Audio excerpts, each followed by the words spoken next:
Ito, nagawa ko today, guys, this morning. 3 base. Ayan. Ito.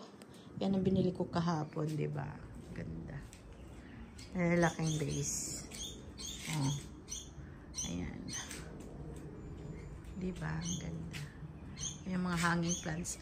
Bibili ako ng hanging plants talaga pang hanging ko dyan. Pag may time ako. Ang sarap sa sa paningin. Sa umaga, mag-inom-inom ka ng kape or tea. Tapos, magdilig-dilig ka ng halaman, di ba? Ang ganda-ganda. Ayan. Ayan lang. Ayan mga nagpapasaya sa akin.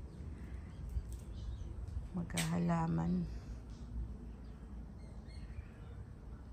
Kulang pa yung halaman ko. Ang dami pang mga empty, oh. Yun. Ayan. So, kailangan mataniman yan. Bibili ako ng mga halaman. Ayan. Ayan, nilinis ko. Inalis ko yung mga, dyan. Mga tuyong dahon. Ayan.